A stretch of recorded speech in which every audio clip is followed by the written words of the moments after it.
let's jump into add backs. This can get highly complicated, so I'm going to try to keep it summary level, but this will probably still go over most of your heads, and that's totally cool. If you have questions for it later, it's no big deal. The key thing is, if you have good, well-formed tax returns and you've got financials, I can figure all this shit out for you. You don't have to worry about this stuff. And I'm going to do that because it gets you more money, and because I'm a sales side representative broker, I get more money too. So the more money you get, the more money I get. So it's in my best interest to get you a whole shitload of money.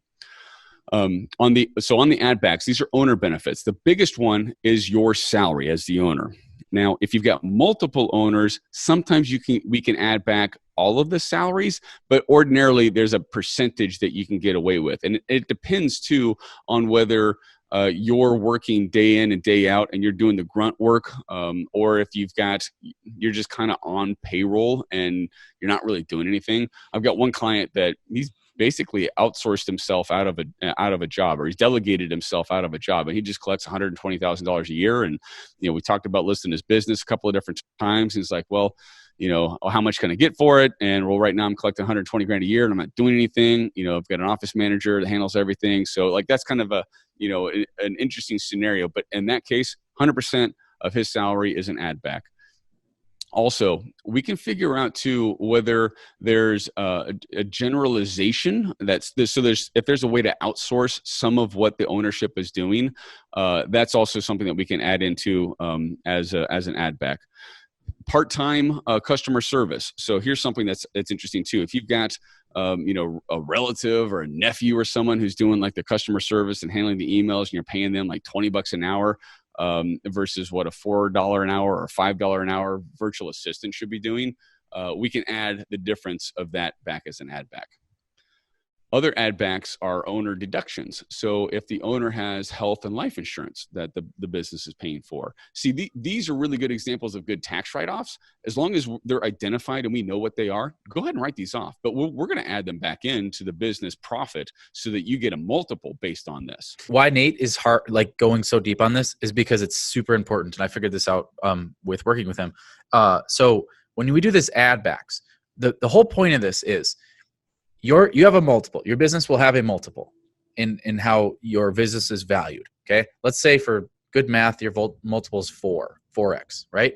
So that means that for every single dollar of profit that your business has, you should get 4 times that for the last 12 months, that is 4 times that in the purchase price or the asking price. That's the goal.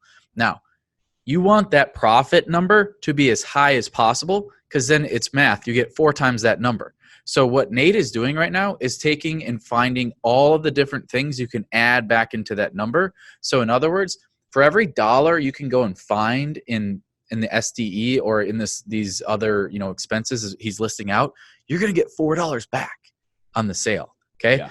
That's super, like, was it a pain in the ass for me to do it personally? Yes. But I knew that for every dollar I found, I get 4 back. So it's worth it. So anyway.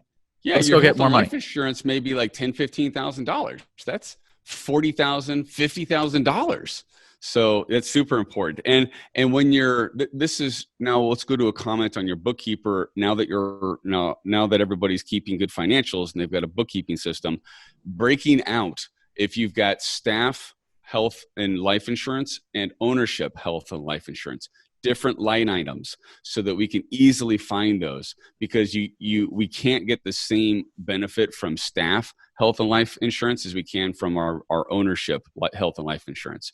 Same thing with 401k, works exactly the same. You get the benefit of your 401k as that multiple. So for every dollar that's an expense to the company because it's paying your 401k, that's actually 4x, 3x, 4x, 5x. And money back in your pocket when you sell the business. Meals, especially if they're catered, doing catered meals, if your meals on travel, that sort of stuff, we can put those back in as add backs.